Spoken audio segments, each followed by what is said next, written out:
Welcome to Wild Ideas Worth Living, a show where we talk to experts who've taken a wild idea and made it a reality so you can too. From people who have sailed around the world to those who've started thriving businesses and even broken records, some of the wildest ideas can lead to the most rewarding adventures. I'm your host, Shelby Stanger, and I hope you enjoy this show. This is episode 7 with freediver and best-selling author James Nestor. This episode is brought to you by the Surf Diva Surf School. I've taught at Surf Diva for years and seen hundreds of men and women learn to ride waves, and it literally changes their lives.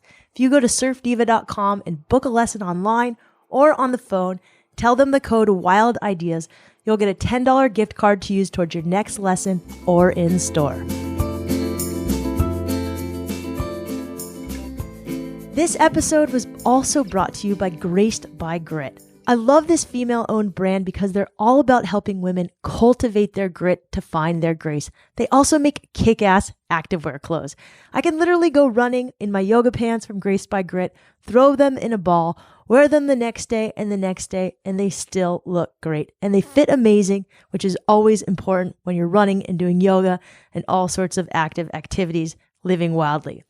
If you go to gracedbygrit.com and enter code WILDIDEAS, you'll get 20% off your first order. Welcome to episode 7 of Wild Ideas Worth Living. Today we have James Nestor, a best-selling author of the book Deep, underwater expert, freediver, surfer, and even drives a Mercedes that he converted to run off of vegetable oil. James is a really interesting guy. I met him a few years ago at his book signing, and we've been going back and forth for a few years now. I've asked him a lot of advice about writing and surfing, and he's just a great storyteller. James is going to talk about the sport of freediving. It's a wild sport, and what he's learned from writing a book, what he's learned from exploring the ocean at its greatest depths, and what he's learned about quitting his job to become a writer. I love this interview because James gives really good advice about being a writer. He breaks it down. He talks about what it's like to live wildly and how to make it happen. I hope you enjoy this show. Let me know what you think. So James Nestor, welcome to the show, Wild Ideas Worth Living. We're so excited to have you on. It's great to be here. Thanks. We're just going to get right into it. You were a surfer and a writer, but you had this wild idea to write a book about freediving of all sports. The book Deep won a ton of awards. I'm just curious, how did this wild idea come to be? Well, I grew up in Southern California and spent most of my youth in the water, as many people do down there, surfing and body surfing and swimming. And I understood the ocean from the surface. And, I moved up to San Francisco many, many years ago and have been surfing up here ever since. But I was asked to go on an assignment for Outside Magazine I guess it was about 4 years ago.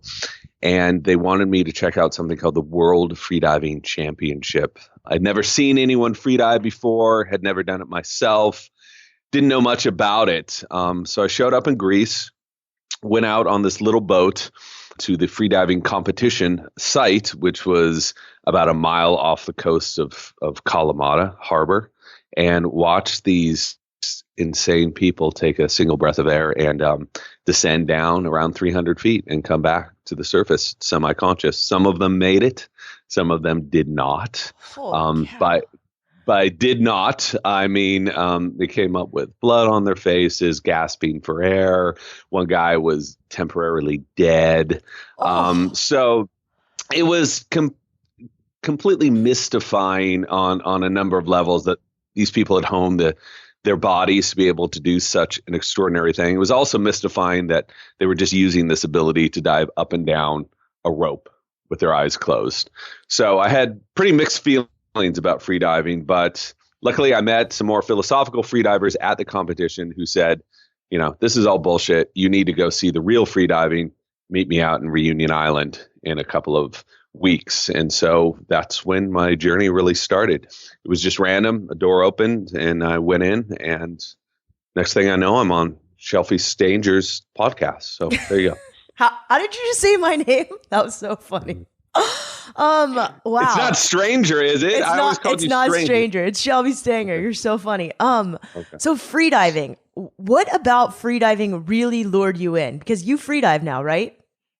Yeah, I had to as part of the book. You know, if you're going to write about something, you have to write about it from the inside. I love that. It really miffs me when I'm reading a book and someone just calling it in from a desk, especially when you're covering things, you know, adventure science. I have always found that it's much more educating to experience all the things that the people that you're writing about are experiencing.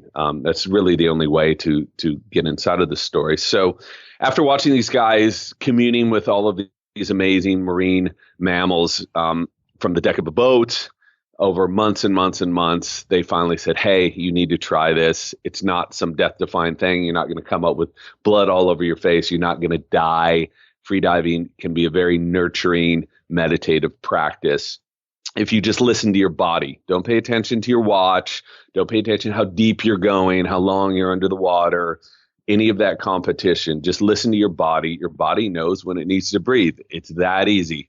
But you can die in freediving. So just to tell the audience, like, yes, you can die when you freedive. You can if you don't listen to your body. Yes. You know, the AMA divers in Japan have been diving for thousands of years, and there isn't one recorded instance of any of them dying or blacking out because they dive meditatively, because they listen to their bodies the whole time. Westerners have taken that approach and exploited it to see how deep we can dive for how long. So, they showed me this other side of freediving. You don't have to go down 200, 300 feet to do it. You can go down 20 feet or 30 feet, and it can be an incredibly immersive experience.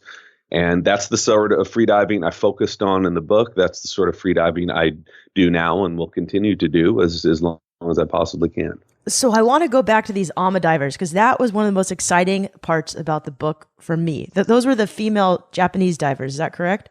Yes. Am I off? Okay. So there's a group. Can you just tell me who the audience, who they are and what they do? Yeah. So I started researching freediving. You know, competitive freediving has been around something like 70 years, and it started in the West. But before that, for literally over 10,000 years, there's archaeological evidence of people freediving all over the world, from the Baltic to the North Sea to the Persian Gulf, Atlantic, Pacific. Like any coastal community, not any, but almost all of them had some form of freediving. And that's what really interested me. I was like, what did those people know that we don't know today? And so one of the last remaining cultures from that ancient tradition are the Japanese AMA divers. And they've been freediving for something like 2,500 years in the same way. They go into the water in their natural form. Only until the last 15, 20 years did they even wear wetsuits or goggles, because they feared it would give them an unfair advantage over other sea creatures. And they're women. To be able to be. They're all women. Yes. No one knows for sure why. There's many different theories, and depending on who you ask, they'll tell you something different, but they are all women. And for a long time, for hundreds and hundreds of years, they just dove nude, and some of them still dive nude. Without goggles or anything. So I had heard that there was still a culture of the real AMA divers, not the tourist divers that go out and, collect pearls and sell them to tourists in Japanese tourist towns, but real working AMA divers off the coast of Japan. And so I hopped on a flight and went out to find them. And they let you dive naked with them? We weren't quite naked. They have adopted wetsuits in the past 15, 20 years. Thank God. No, I love the whole nakedness. My last couple of guests have been naked. Like one girl won Naked and Afraid. The guest before sailed naked. I think there's something with this nudity. That's not what this podcast is about, though. So go ahead. So you didn't dive naked with them. No, I did not. But considering Japanese culture is, a twisted conglomeration of different rules that I did not understand at all. I did not approach them naked to dive. These women were in their 70s and 80s. They have been diving every day since they were 15 or 16 years old, every single day. Wow. They were in perfect health. They were mentally very sharp. They were physically complete badasses. So it took me a while. They thought I was just another tourist coming up to take photos. So I had to return day in and day out till they saw I was actually serious. And then they took me out with them. That's awesome. And yeah, and it was incredible. And again, these are people who use freediving in a completely different form. They use it to gather food from the ocean in a very natural way. They said, as long as you can gather food, whatever you take, one person can take by his or herself, the ocean will always provide. The moment you start bringing in technologies and huge nets, that's when you start stripping the ocean. So they showed me this completely other way to interact with the ocean and its inhabitants. And you talk a lot about the difference between what happens and how animals respond to you when you free dive versus use machines. Can you talk about that difference? Sure. And that was one of the first things that I noticed. I'd been scuba diving for a long time and absolutely love it, still do love it. But it is just a very different thing, free diving, because when you free dive, you're completely silent. Instead of animals swimming away from you, they swim towards you. And it doesn't matter if it's a dolphin, it doesn't matter if it's fish, even sharks, like everything envelops you into its shoals and schools. And that's very disarming at the beginning. But after you get used to it, you realize that these animals aren't looking at you as though you're an intruder to their underwater world. They're accepting you as part of it. And that paradigm shift is extremely powerful. You see yourself as belonging as a part of the ocean, not just an observer to it. And, once you have that access, you can do research that a lot of other people can't, because you have an intimate connection with these animals. And I read your book, so I'm pretty sure I know why, but can you explain to the audience why animals will approach you when you're free diving versus when you're scuba diving? Sure. A lot of animals rely on sound as their cue to see in the underwater environment. So they have very acute sense of hearing. And when you have scuba, it's extremely loud to them. You're blowing off bubbles.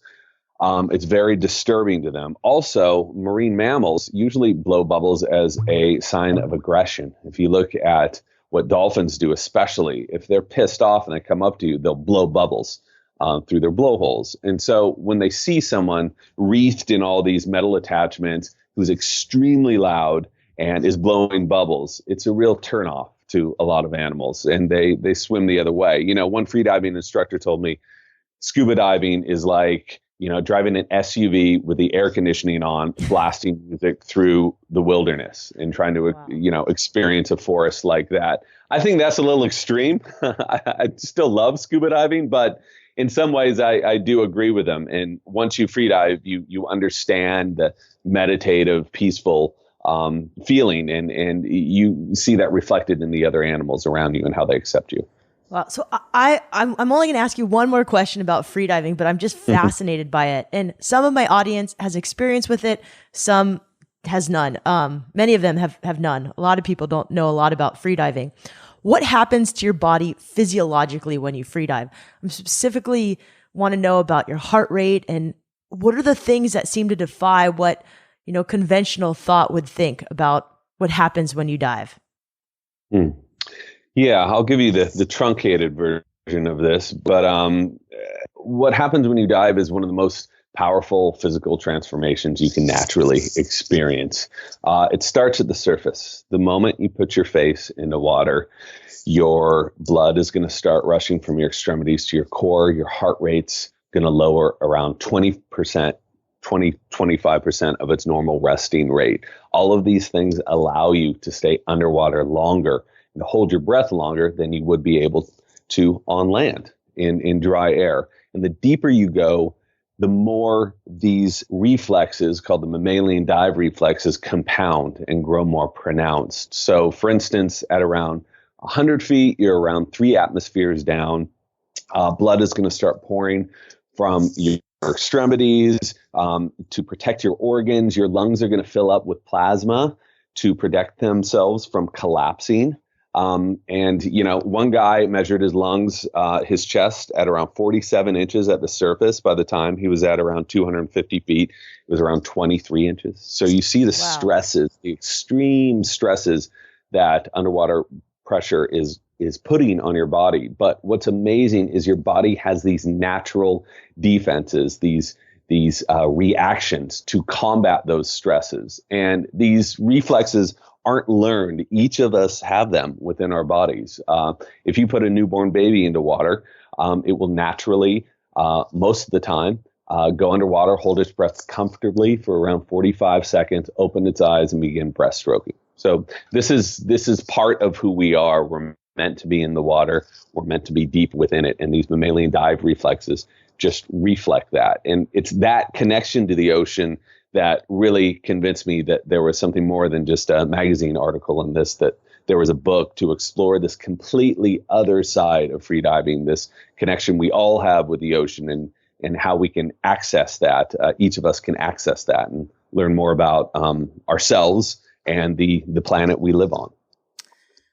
Wow. I think I read, or maybe in one of your videos, that somebody's heart rate got down to 7 beats per minute. Is that correct? Or 14 beats per minute? Yeah, you're a good pupil. You've done your research. That's right. The heart rate will continue to lower the deeper you go, and obviously with a lower heart rate, the body is consuming less oxygen, so that allows you to stay down much longer than you would be able to on dry land. And the lowest recorded heart rate ever was of a freediver, was at around 7 beats per minute. Now, just to give you example, that's I think about a third of the rate of someone in a freaking coma. So physiologists said that this was not possible. A heart rate that low cannot support human life, and yet these freedivers have completely busted through all of these impossible barriers repeatedly over and over and over. And now these guys just scratch their head and they're saying, oh, well, whatever, So the deepest someone was, according to math, according to another doctor, the deepest a human was supposed to be able to dive was 100 feet. Anything lower, we would be crushed by the underwater pressure. I've seen people go down to 300, 350 feet. I saw one guy take a sled down to 800 feet. So it's, all of those limits, it just depends on who you're talking to, what's possible and what's not possible. I find that heart rate thing so interesting because Johnny and I met a guy in Australia who was using freediving to apply it to medical procedures because your heart rate can get so low. There's just so much there. So what are some of the most exciting findings you discovered in writing this book? It wasn't just about freediving. It was about what's below the surface. Well, I'm going to ask you a question. Okay. Who is this guy doing medical procedure freedive training? I will tell you. That sounds much more interesting than whatever dribble I'm talking about right now. I've meant to email you about him. We'll talk about this guy. He kind of likes to hide in a cave. So okay. I think he doesn't want me to share, but it's fascinating. So besides freediving, you went in a submarine. You did all these crazy things in a submarine. Sounds absolutely terrifying. So maybe you can talk about that. But maybe talk about some of the 2 times you were most scared in writing this book, and then maybe the 2 most exciting findings you had writing it. So the breakdown of the book, I was thinking it would be neat if this book had a trajectory and just kept going down. So every chapter goes deeper and deeper and deeper. And, you can only freedive so deep or follow people freediving so deep before I had to resort to machines. And so I wanted to see how physically deep I could get in the ocean and try to understand the ocean and our connection to it at extreme depths. So I found there's a number of submarines that are capable of going really, really deep. But of course, I had zero chance of getting on a Russian or a U.S. institutional submarine. So I found this freelance guy named Carl Stanley, who had hand-built a submarine and was running it out of Roatan, a submarine that goes down around 3,000 feet, which is really, really deep. And he'd take anyone down, for a price. He's like, how deep do you want to go? And so hopped on a flight to Roatan and hung out with Mr. Carl Stanley. Amazing dude. Like, talk about a DIY guy. Everyone told him, he studied American history in college and then hand built a submarine for nothing, for dirt cheap. And now he's He's spent more time in the deep ocean past 1,000 feet than anyone in history. And this guy has done this, completely on his own without any help from anybody. But submarine is terrifying because if you get stuck or drive it the wrong way or don't know which way up is, I mean, you're done. It's well, what's so comforting about that? You can think of like really horrible ways of dying, like, drowning or burning, like those are really bad. But when you're at 3,000 feet, if something bad happens, it's not going to take 5 minutes to die. You're just like, the light switch is off instantly. The submarine is going to collapse. You are going to be liquefied in like a fraction of a second. So once you accept that, it becomes really easy because there's no pain involved. You won't even know when it happened. So, and also, the vast majority of the largest communities of life on the planet are below 3,000 feet. We look at the world as this blue planet with all this life on the surface. Well, most of the stuff is in the deep ocean. And so few people have seen it. And if I was going to write a book called Deep, I needed to go down there. I didn't want to half-ass it. So we took a 4-hour submarine trip to around 2,400 feet. And I saw things that are unknown to science. It's a completely creepy, gelatinous world down there. And one of the coolest things I've ever done. Gelatinous. What do you mean? Can you just describe this to people listening in their cars? What's it like that deep? Well, if you think about it, like, okay, so we have daylight here and we have eyes. And so we judge everything, visually, those of us who are gifted to have eyesight. So that's how we're viewing the world. We look at someone, is he attractive? Is she attractive? That's how we judge everything. Once you get past around 800,000 feet, everything's black all the time. Doesn't matter if it's daytime, doesn't matter what time of the year. There are no seasons. There's no rain or snow. It's just constantly black. So what you look like doesn't matter. So these animals have developed ways of being the most efficient in that world. And that means having very little flesh, being rail thin, being translucent through cell walls. They have these huge eyes that are not used for viewing anything in daylight, but are only used to view other animals bioluminescent.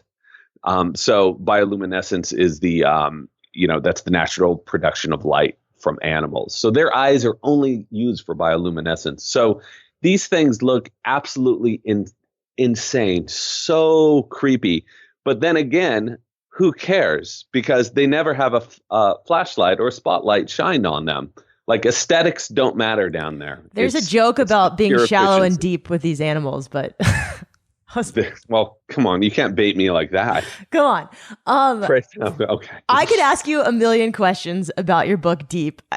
There's so much science in there that you make really fun and entertaining, and so many discoveries. But this show is about having a wild idea and how you did it. So I want to talk about being a writer. In the early 2000s, I think you said you had this wild idea to quit your job and become a writer. But you're a writer before then. So let me go back. You had a wild idea to become a freelance writer. So tell me a little bit about this leap to become a freelance writer. How'd you do it? How'd you get over the fear? What made you just say, I'm going for it? Well, like every other good boy that grew up in Orange County, I went straight through high school, straight through college, immediately got a job, just started working away because that's what I had been taught that was the proper thing to do, right? That's what responsible people do. So, I right out of college, I started writing ads and started writing copy for hotels and for catalogs and gift catalogs. And that was my business for years and years. I still was surfing all the time as a way to, try to retain some humanity. but had friends and did all that. But my work life was very droll because that's what I just understood everyone had to do, because that was the suburban culture that I grew up in, very conservative suburban Orange County culture. So as a way of like having fun and using my brain at work, I would take freelance stories. I was endlessly curious about writing for magazines. I loved learning about new stuff. So I would just do that for fun. I had this extremely surreal Kafka-esque job that was mostly funded by the federal government. So thank you, taxpayers, for buying me a house and sending me on surf vacations all over the place.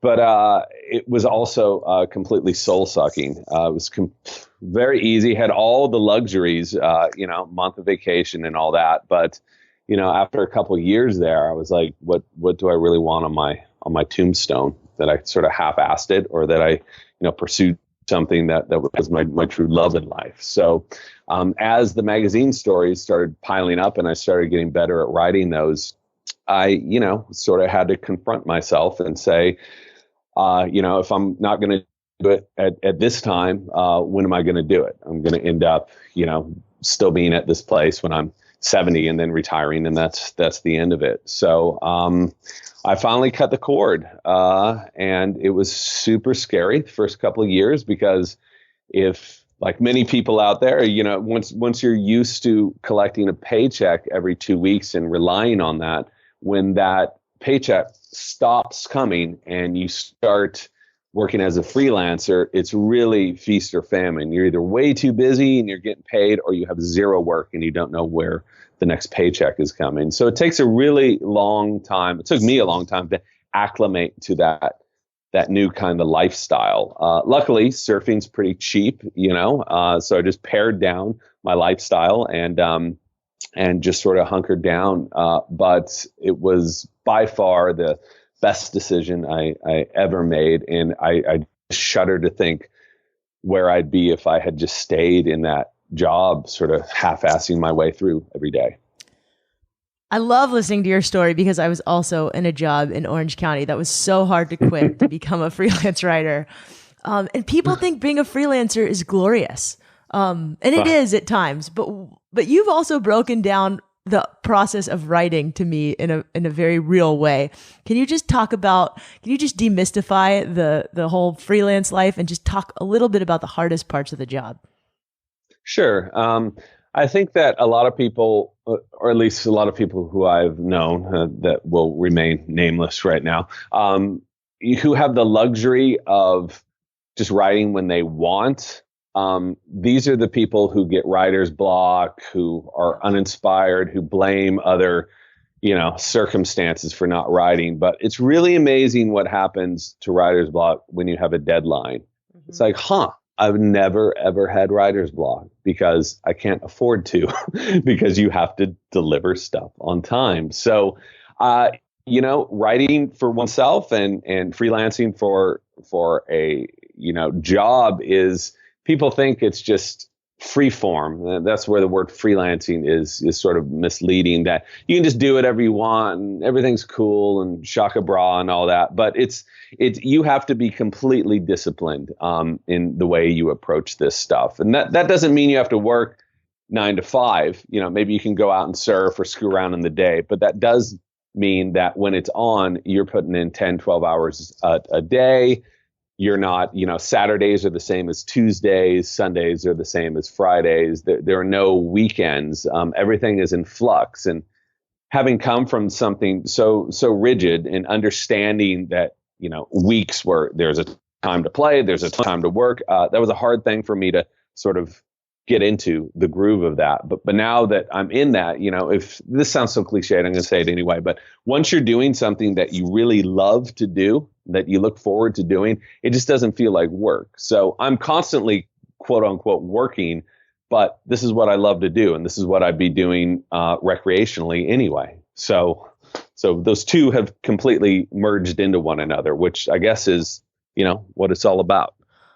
What are the craziest things you've had to do for an assignment, or that you've chosen to do? or pitched? Well, those crazy stories are the ones that I love writing the most. People who are living out in that gray zone between civilization and complete wilderness. I think that's the really interesting way to live and way to be. And I think that those people are very philosophical and have very interesting life stories to tell. But at the beginning, you're writing whatever comes to you. So I thought I saw something that you once like tased yourself or got tased. Yeah, and tased someone else. You ate some weird things. Yeah, okay. all that happened. So the weirdest story, I'm not quite sure what that might be, but at the beginning, you're just sort of like trying to get by and find your footing. So maybe you write a story, but that doesn't necessarily represent what you want to keep on writing. And that's what a lot of people don't understand too. If you've got a trust fund, and I don't pity anyone for having a trust fund, I sure wish I had one, then you can write about whatever you want and you can deliver it whenever you want. But when you're doing this for a living, you have to produce on a regular basis. So, you end up writing some pretty silly stuff on occasion, but that's just part of the job at the beginning. Luckily, I haven't had to do that for the past 3 or 4 years. But is what it is. What's the best advice you can give to someone who wants to be a freelance writer? I will say this sounds like I'm some old fogey saying, oh, it's not like it was, back when I started. But in some ways, that's true. Even when I really started doing this 15 years ago, the culture has changed considerably. It seems like most writing that you're asked to do, people are just asking people to do it for free. Most websites don't pay anything, and that's where you really need to get started. Breaking into the magazine world, there's fewer magazines now. They're still doing okay, but breaking into that world takes literally years and years and years of practice, because so many people want to write for magazines. If you're thinking about newspapers, New York Times, great, it reaches 10 million people. What do they pay? Yeah. Basically nothing. I was just going to get into that. I was like, then you're not making much money. Basically nothing. So you have to find a way of supporting yourself through this. And what I've suggested people do is, work part-time at the job you have, if you can figure that out. And with that other half of the time, dedicate that solely to writing. Because I've known people who have just said, you know what, man, like, screw it, I'm just going to quit my job and become a writer. And then 4 months later, they're, back in line, delivering job applications, trying to get a job. So you have to do it. I mean, you have to plan this and be smart about it. And, most of all, you have to make sure this is what you really want to do. If you're not absolutely loving every part of the process, then this job is going to completely wear you down. So I think that's my advice. Be smart about it. Maybe gradually go into it, and be prepared for a pretty wild ride. So writing magazine articles and writing books are two absolutely different things. Can you just tell me a little bit about your process of writing a book versus a magazine article? Sure. They are different things, but you use the same skill set for them. What people don't understand is a lot of people read a book and they're like, oh, it's just like a long magazine article. And that's true. And it's not true, because something like Deep, and that I can just speak to that because that's my first nonfiction book here. It was like writing 100 magazine articles in the scope of a year, because not only are you writing individual chapters, but all of those chapters have to tie into one another. Otherwise, it just reads like a random conglomeration of articles. And that's not what a book is. A book is an entire whole. It's an ecosystem in which every line has to tie into another line. And I learned this from an amazing editor named Eamon Dolan, who was my editor for Deep, and who really, this guy's been doing books for 20 years, some really amazing. He did Moonwalking with Einstein and Fast Food Nation. And so this guy, I was lucky enough to get him as an editor, and he gave me a real education in how to do these things. And once you do books, it's I've done some stories since then. I wrote a Scientific American story, some Surfers Journal stuff, but once you do one book, it's all you want to do. To be so immersed into one subject for a year and a half, where every moment of every day you're thinking about it, is something that might drive some people crazy, but I absolutely love it. I feel like I can really find the true nature of the story if I'm just focusing all my energy on it. Do you have any routines you stick to when you're on deadline writing a book? Oh, that's a good question. I know everyone's got their own thing. To me, as far as routines, I don't, because my routines are necessitated by how much I need to get done at each particular time, if that makes any sort of sense. Towards the end few months of delivering a book, you are just jamming it out. I went to a cabin up in Inverness, which is in West Marin, just north of San Francisco, and just, worked all day, every day until the thing was done. And that's when I was saying, you really have to love what you're doing. I love that process when you can see the light at the end of the tunnel and everything's starting to coalesce and come together. So I guess But wait, you went to a cabin in Inverness, so you do kind of get off the grid to finish these books. Oh yeah, you have to. I think, and that's one of the most important things that I think if anyone's going to seriously try to do this for a living, you have to go when it's time to work. You need to turn your phone off and turn the Wi-Fi off, and to set a timer and say, I'm not checking my email. I'm not going to look at my phone for the next 3.5 hours. And if that means I'm just sitting here and not doing anything, that's how it is. I have this thing that I'm getting back into where I check email twice a day, and that's it. I check it at noon. I check it at 5. And that's, if you want to contact me, you can call me up. The phone's always on. When I've told all the editors and everyone I'm working with, like, hey, if anything's urgent, call me up. Within over 2 years of doing this, I've never once received a phone call from anyone. So that just shows you how much just garbage is coming in the email. So I guess that, sorry, I'm reassessing what I told you before. No, that's okay. This is really good stuff. You have to get offline. It's such a complete waste of time to sit there and answer emails every 10 minutes and have those emails turn into other emails. And you'd be amazed once you start doing this, how many problems get solved by themselves. I'd say 90% of the inquiries I get are answered by the time I come online, because people are so trigger happy with email. So that's my pattern. I'm working on a bunch of stuff now, and I have an office out back of my house that I built that's around 5 feet by 8 feet. It has one chair, a desk, and a computer on it, and that's it. So when I go in there, I'm in lockdown, and I'm not doing anything but working down there. That's really interesting. Do you have any other routines that you just have on a everyday basis? Do you meditate? Do you do yoga? Do you surf every day? I try to.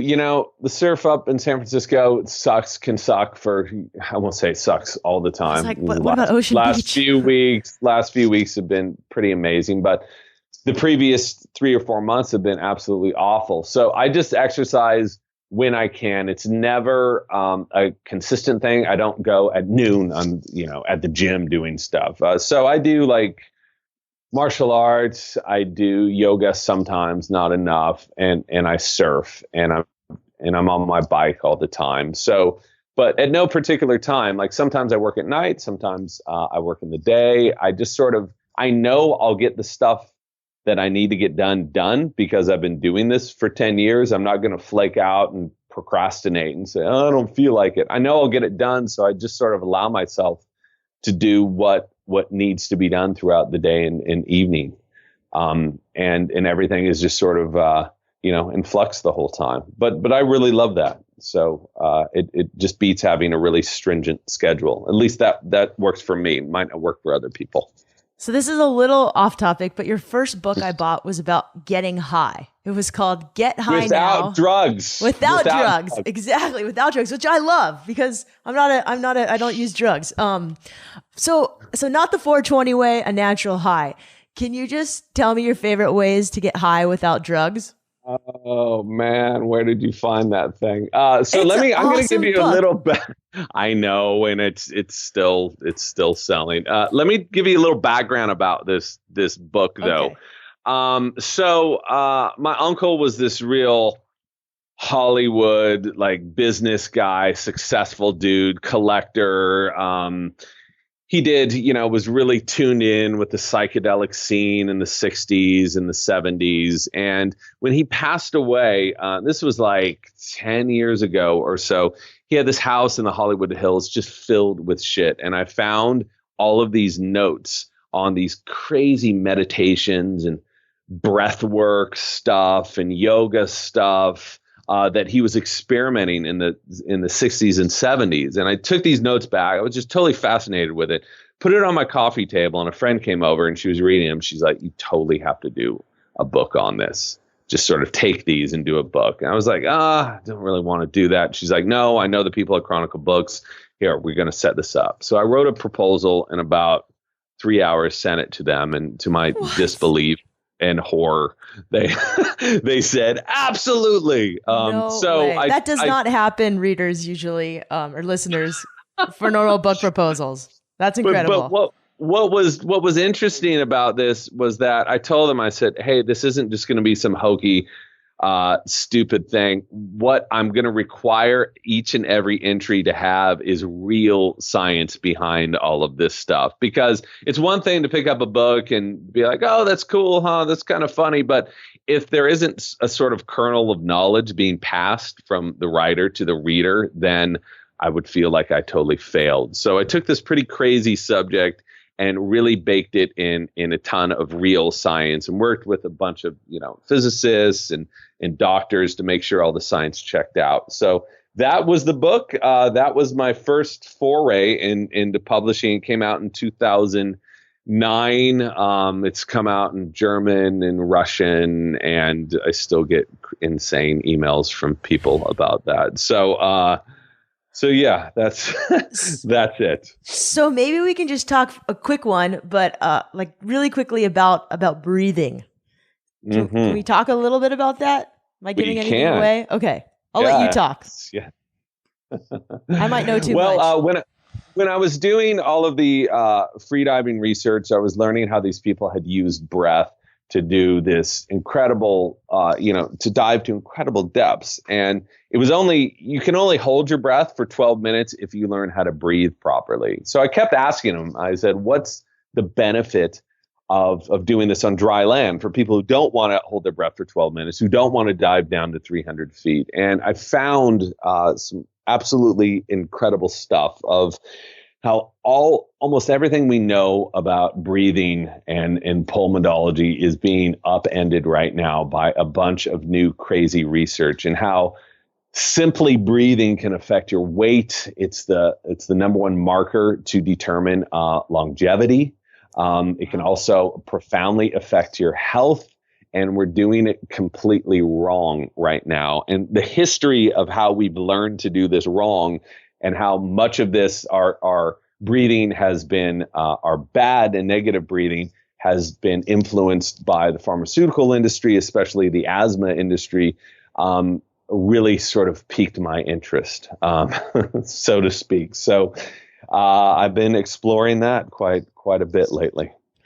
So just to tell the listeners, James and I have been talking about breathing for a little while now. It's a topic that I'm really fascinated by. I've done some different breathwork exercises with different types of people. And yes, the simple free act of breathing can be really altering. So we're gonna just stay tuned for more from breathing from you. But really quickly, we don't have too much time. This podcast is supposed to be the length of a run or a commute. So maybe run an extra mile, or you can listen to the rest of this on your way home from work. But we'll ask you a couple of really quick questions. Do you still surf? I think you already answered that. Yes. Where are your favorite places to surf around the world that you can give away? These are you don't have to name waves. These are the easiest, best question. Yes, I surf as much as I possibly can. I've been getting really into body surfing the last about a year and a half because the waves here in Ocean Beach can be really ratty and huge and wind torn. But when you're body surfing, just like none of that matters. You're always having a good time. You can always get barreled when you're body surfing. So I've been having a lot of fun with that, and I'm going to be doing exploring the very first body surfers on the planet and be doing a story about them coming up in a little bit. Favorite spots to surf? I can't tell you that, for God's sake. I know, but you can say favorite countries to travel to for surfing, maybe.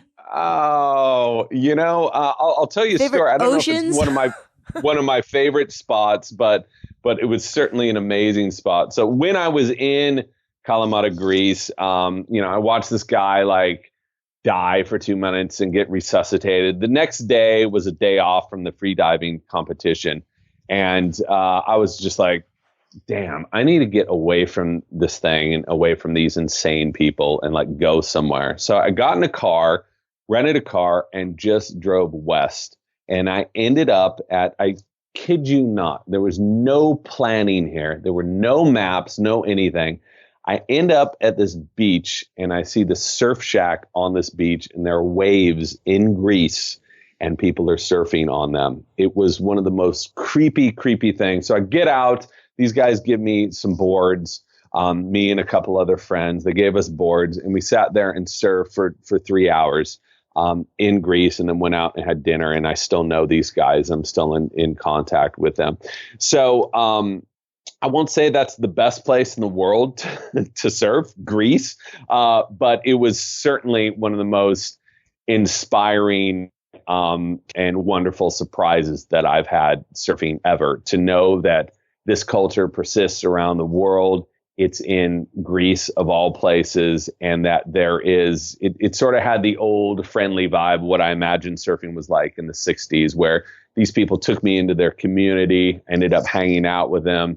It was all completely kosher and cool. And so it really inspired me that the true spirit of what surfing is supposed to be is alive and well, and it's in the Peloponnese. So. That sounds like a fun place to go surfing. Where's your favorite place to free dive? Oh, it just depends. They're all different flavors. I go up north to Mendocino when the conditions are good, which is like never, which is about 4 days a year. And free diving in the kelp forests, around seals is a pretty incredible thing. However, it's so cold. You're wearing 8 mil wetsuits and freezing miserable. Your butt off. It is, but it's the solitude out there. No one's out there. You're alone in the ocean, in the wilds, and it's pretty amazing. But I was just in Mauritius. As far as visibility is concerned, that place is pretty unbeatable. Sri Lanka was incredible. Japan was great for the same reasons. So I think anywhere, where there's decent visibility is a wonderful place to explore. It's like going to different cities around the world. Every ocean has its own vibe. And you're just to be able to explore those under your own will, under your own breath, in a natural way is a real gift. So you travel a ton. What are items you always take when you travel? Okay, I do have that. That is something that's very consistent. I'm constantly traveling, and I love it, and that's just part of why I signed up to do this. To be able to travel the world on someone else's dime is kind of what it's all about. So, I always bring a bandana that I tie around my head when it's time to sleep. So I look a bit like a creepy terrorist, so no one bothers me. B, always have earplugs everywhere. I have them, in my suitcase. I have them in my day pack all the time. I just don't want to hear people. I have headphones and my phone for music. I also try to carry some food that can last a while, usually trail mix or nuts, even though that sometimes doesn't make it through into other countries. Because as you well know, for instance, I was just saying, I went to Mauritius. That flight was 27 straight hours back and forth. One stop in Paris for 45 minutes, and then you're back on another 12-hour flight. So, eating airplane food for 27 hours, you're just going to feel completely wretched. So I try to, eat veganish and very responsibly when I'm flying. So when I show up, I'm somewhat able to function. Veganish. I think that's how I describe my diet right now. I'm veganish. When you can, it's so hard when I really respect vegans who can travel to foreign countries and, really make that work. But I don't try to do that. It's around the house. Yeah, but not in foreign countries. If you could go back in time and tell your teenage self one thing, what would you tell him? Oh, to start writing sooner and to cut the cord sooner and to, really follow your heart with what you want to do sooner. Don't wait. Don't do what I did and wait so long to do it because you're scared or you've been told that you weren't supposed to live life this way. We get one go at this and now is the time to do it.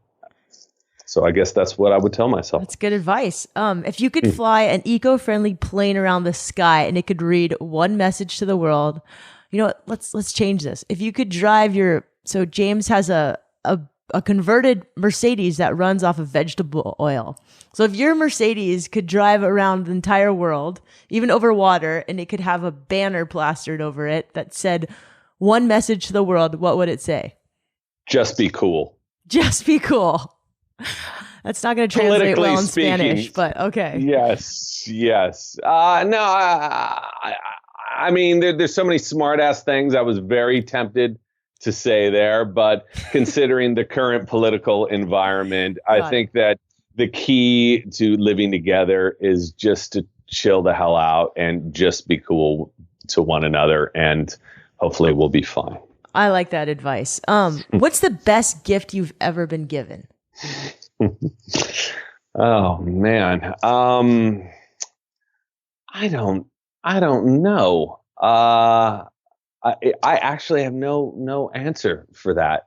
That's okay. really tough. That was a real curveball. How about the best gift? I thought I knew all of these questions coming out, but that one, I don't know. We can come back to that. What's the best gift you've ever gifted to someone else? Or is there a gift that you regularly gift other people besides your own books? Which would be awesome. I just keep re-gifting the same bottle of wine. So I think that's the main one. What's the wine? I just made that up. Oh. These questions are perplexing me. Okay. Now. I have one that I think you can answer. They're good, but I've no answer. How about books you love or recommend? Okay, that's a much better question. God, it depends. People ask me this often, and it depends who I'm recommending it to. I have a friend who's kind of a smart ass and is really into, doing things his own way, a real DIY guy. I told him to read You Can't Win by Jack Black. Not the Jack Black you're thinking of, the Jack Black from the 1920s and 30s. There was a guy before, the comedian. That's an insane book, and rumor has it they're making it into a movie. It's about this very ethical burglar in the 20s. It was William Burroughs' favorite book ever, and inspired him to do what he did. So, but it depends on who I'm talking to. Giovanni's Room, I just mentioned that, one of the most beautifully written books I've ever read. So. By Baldwin. So what about to people who want to live more wildly? I mean, the Odyssey by Homer, I think that is the most appropriate book to read right now. If you really want to go out and learn about the trials and tribulations of how to live life to its full and how to seek truth. I think that's a very important book. Way to pick such a short read. I would. Okay. Well, how about this? One essay I read that has affected me more than anything else I've ever read in my life, and it's short.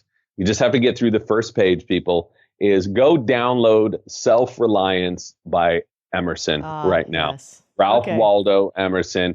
There is every lesson you need to learn about how to live life and to be content with yourself is in that very short 20-page essay. Absolutely vital information. So that's great advice. I'm going to put all of these in the show notes of the podcast. So audience can go to wildideasworthliving.com, go to James' podcast, James Nestor's podcast, and we'll have all of that in there. Are there any authors you follow? Well, I know a lot of authors here in San Francisco. It's a pretty tight writerly community here. So, I mean, it just depends. In my line of work, I don't read too much recreationally because I'm reading all day. The last book that I really thought was pretty amazing, fiction-wise, as a thriller, was Dark Matter by Blake Crouch. I don't know if that's going to fit in with your listener. No, it's great here, but crazy book, all based on physics, and he just made physics appealing and accessible through a very thrilling sort of murder mystery tale. And I think whenever I read fiction, I want to learn something real about the world, not just about someone else's emotional conflicts, but something that I can then take on and carry through. And I thought that book was pretty amazing for how it did that. So what's next in your life? You're working on a book now. I am knee deep in book research right now. That's project is going to be due in about a year and a half. That's a long deadline. Well, you'd be surprised. 300 pages. I'm going to have to go to about 8 different countries. So I have 2 things going on in old Tinseltown, which might be playing out pretty soon. I wrote a treatment for a film that I believe is going to be picked up next week. So, nice. There's just so much happening right now. It's all good, really positive stuff. I'm doing a bunch of VR, virtual reality short films for aquariums and zoos to try to move these institutions away from captation and allow people to have a wonderful and incredible experience through VR that they won't want to see animals in cages. I think that's an important thing. So hopefully I'll be going to Mozambique in a few weeks to do some VR recordings of dugongs out there, which are completely fascinating little mermaids of the ocean. So we'll see. Everything, sometimes I don't know my schedule until like a day before I have to take off and do stuff, but there's a lot of things spinning around right now. James, it sounds like you're onto some exciting stuff. Thank you so much for coming on the show. Loved having you. You've got just such a great story. You're telling great stories. They're full of science, but they're really fun to read. For those of you listening, you can get James' book Deep on Amazon or anywhere. We'll have it in the show notes. He has a few other books and some great things he's working on. Where should people find out more? At MrJamesNestor.com, of course. Right. And I do that Facebook thing about twice a week, so I post stuff on that as well. Mr. James Nestor. Mr. James Nestor on Facebook and MrJamesNestor.com. James, thank you so much for being on the show today. I completely appreciate it. You're awesome. Thank you. It was great. So much fun. Thanks. All right. Take care. We'll talk to you soon. Wow. What an interesting guy James Nestor is. So now everyone just needs to go take a freediving class because that's what it's all about. Of course, consult your physician. But while you're at it, go check out his book, Deep. You can get it on Amazon. I'll have links to where to get it on the show notes. It's also available on Audible, and he reads it. He's a great narrator. One more thing is, if you go to his website, MrJamesNestor.com, you have to watch this thing called the click effect. It's an amazing video about getting close to the largest predators on Earth, whales, and how they communicate through these clicks. Their language is far more sophisticated than we ever imagined. We didn't get a chance to get into it, but it's a great video to watch online. He talks a little bit about it in Deep as well. While you're online, you can also subscribe to the WILDIdeasWorthLiving.com newsletter. Wild Ideas comes out on Wednesdays. We talk about the upcoming shows, wild ideas I'm trying, wild ideas my guests are trying, wild ideas you can try right now. We'll also talk about classes we'll be offering starting this spring. And if you get a chance, go to iTunes, rate and review the show while you're there. They mean a ton to the livelihood of these podcasts. And if you like the show, let one friend know. That helps a lot. So thanks to all my listeners. Thanks to my subscribers. I'll read one review right here from C. Sally Surf. C. Sally Surf, whoever you are, this is a great review. She said, "Inspiration for miles. I love all the different people Shelby interviews. The conversations are not only motivating and inspiring, but Shelby asks questions that delve deep and draw the listeners in." She keeps going on and says, because you can do anything you set your mind to. See Sally Surfs. See Sally Surf. Say that a million times really fast. That's not easy. Anyways, thank you so much for your review on iTunes. Guys, I really appreciate all of you listening in your car, in your cube, on a run, on a mountain, going to the beach, wherever you are in the world. Thank you so much. And remember, the best adventures happen when you follow your wildest idea. We'll see you next week.